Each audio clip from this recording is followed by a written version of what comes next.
राकेश अपने बुआ के घर गया हुआ था और सुबह के करीब 8 बज रहे थे। राकेश अपने कमरे से उठा और फ्रेश होने के लिए बाथरूम की तरफ जाने लगा। तो जब वो बाथरूम की तरफ पहुंचा तो उसने देखा कि उसकी बुआ बाथरूम में नहा रही थी।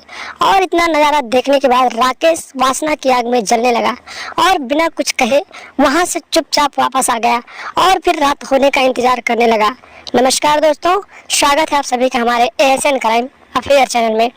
दोस्तों, एएसएन क्राइम अफेयर चैनल को आप सभी लोग सब्सक्राइब कीजिए, वीडियो को लाइक कीजिए और वीडियो को ढेर सारा शेयर भी कीजिए। दोस्तों, रीना की जब शादी हुई तो शादी होने के बाद वो अपने कमरे में गई और फिर अपने पति के साथ अच्छे से सुहाग रात मनाया और फिर शादीशुदा जिंदगी में जीने लगी। रीना अपने पति के साथ खुश थी और शादीशुदा जिंदगी में अच्छे से जी रही थी, लेकिन उसकी जिंदगी में एक ऐसा मोड़ आया कि एक दिन उसके पति का एक एक्सीडेंट में मौत हो गई और फिर उसका पति इस दुनिया से चला गया। लेकिन उसके पेट में उसके पति का एक निशानी था। रीना परेशान तो रहती थी, लेकिन मन ही मन सोचती रहती थी कि चलो मेरे पति नहीं है लेकिन उनका एक निशानी मेरे पास है और इसी के साथ मैं जिंदगी काट लूंगी।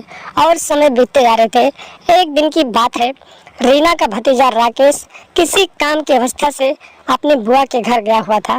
रीना के पति को मरे हुए लगभग 1.5 साल बीत गए थे। जब रीना का बेटा 1.5 साल का हो गया तो फिर रीना को भी अपने पति की याद सताने लगी और फिर वो उसके साथ जो बातें करती थी वो सब याद आने लगी और धीरे धीरे उसे एक जिस्म की प्यास बुझाने की कमी होने लगी। लेकिन रीना किसी से कुछ नहीं कह पाती थी। एक दिन की बात है, राकेश कमरे में सो रहा था और सुबह के करीब 8 बज रहे थे। रीना उठी और अपने बाथरूम में जाकर नहाने लगी। तभी राकेश की नींद खुली और राकेश फ्रेश होने के लिए बाथरूम की तरफ जाने लगा। जब राकेश बाथरूम की तरफ जा रहा था तब उसने देखा कि बाथरूम में कोई नहा रहा है और फिर राकेश जब बाथरूम की तरफ बढ़ रहा था तो फिर उसने देखा कि उसकी बुआ अंदर नहा रही थी और उसने देखा कि उसकी बुआ के बदन पे एक भी कपड़े नहीं थे। अपनी बुआ के भीगे बदन को देखकर राकेश के मन में वासना जागने लगी और फिर वो वहां से बिना कुछ कहे चुपचाप वापस आ गया और फिर रात होने का इंतजार करने लगा। पूरे दिन राकेश अपनी बुआ के बारे में सोचता रहा और फिर रात हो गई। रात होने के बाद जब समय हुआ 1 बज गए तो 1 बजे की रात राकेश अपने कमरे से उठा और अपनी बुआ के कमरे में पहुंच गया।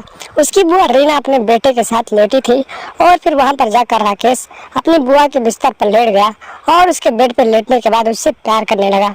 जब रीना को एहसास हुआ कि उसके बेड पे कोई है तो उसने अपने भतीजे को देखा और अपने भतीजे को देखकर एकदम से परेशान हो गई और फिर उसने कहा कि तुम यहाँ क्या कर रहे हो।